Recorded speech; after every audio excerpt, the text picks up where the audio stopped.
Bonjour Sam.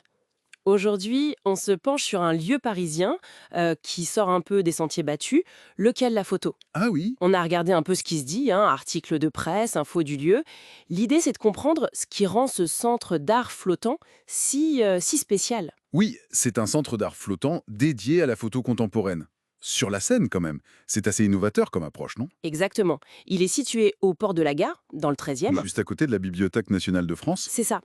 Et c'est pas petit, 1000 mètres carrés sur l'eau. Et ce qui frappe tout de suite, enfin ce qu'on lit partout, c'est que l'accès aux expos est gratuit. Tout à fait. Ça montre une vraie volonté d'ouverture, je pense.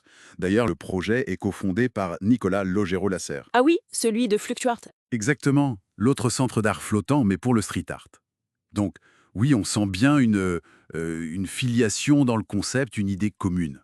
Et ce n'est pas juste un endroit où on regarde des photos, si je comprends bien, les sources parlent d'un lieu hybride. C'est ça.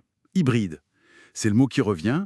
En fait, ça combine l'art avec des espaces de vie. C'est-à-dire? Il y a un restaurant, plusieurs bars aussi, une terrasse sur les berges. Qui doit être sympa en été, j'imagine. Oui, surtout active de mai à octobre apparemment. Et il y a même une marina intégrée. Une marina, carrément. Oui, pour proposer des petites croisières photographiques sur la Seine avec des bateaux électriques. Assez original, quoi. C'est fou. Et il y a aussi une librairie. La Comète, c'est ça? Oui, la Comète. Une librairie spécialisée qui a l'air d'avoir une sélection assez pointue. Ils organisent aussi des signatures, des rencontres. D'accord. Et on trouve aussi des ateliers photos, même pour les enfants? Voilà, ateliers, conférences, rencontres. C'est vraiment pensé comme un lieu culturel, mais aussi un lieu un peu festif, convivial. D'accord. Et c'est ouvert souvent? Très largement, oui. Tous les jours en saison estivale et du mercredi au dimanche le reste de l'année. Souvent de midi à minuit en gros. Bon, et côté artistique alors, l'ambition c'est quoi? C'est de présenter la photographie contemporaine sous différentes formes, avec des grands noms, mais aussi des talents émergents, français, étrangers. Un mélange, donc? Oui, un vrai panorama. Ils visent 4 à 5 expositions par an, ce qui est un bon rythme. Et justement, l'actualité, c'est une nouvelle expo qui commence pile aujourd'hui, le 5 juin. Ah oui. Superficielle, par Audrey Tautou. Ça, pour le coup, c'est assez inattendu, non? On la connaît comme actrice? Oui, c'est très inattendu. Et c'est ça qui est intéressant. C'est un projet très personnel pour elle apparemment. Ah bon? Oui, l'exposition rassemble une cinquantaine de photos où elle explore son image publique, la célébrité, avec pas mal d'autodérision, d'introspection. Comment elle fait ça? C'est quoi comme photo?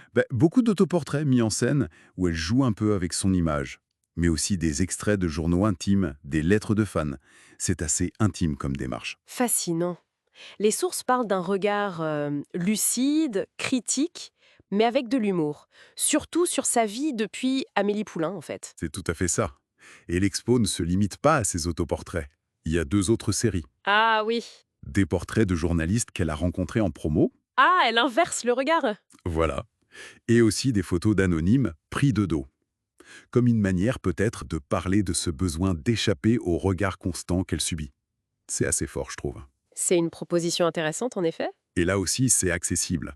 Des visites guidées gratuites sont proposées plusieurs fois par jour, du mercredi au dimanche. D'accord. Donc l'expo Toutou superficielle, c'est jusqu'au 10 septembre 2025. Et il y a autre chose en ce moment.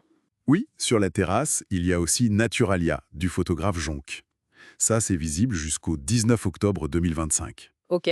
Donc, pour résumer un peu, Quai de la photo, ça se présente vraiment comme un pôle culturel dynamique, accessible. Oui, un lieu de rencontre. C'est ça. Entre l'art photo, la détente, l'apprentissage, le tout dans ce cadre assez exceptionnel sur la scène. Tout à fait. Et ça amène une petite réflexion, peut-être pour conclure. Hmm. Je me demande comment le fait de découvrir la photo dans un environnement comme ça, flottant, gratuit, convivial, qui mélange l'art et les loisirs, est-ce que ça peut influencer ou modifier la perception de cet art par rapport à une visite, disons, plus classique dans une galerie? C'est une excellente question. Est-ce que ça le rend plus accessible ou est-ce que ça le banalise un peu? Voilà, c'est une question intéressante que ce lieu soulève, je trouve. Merci de nous avoir écoutés.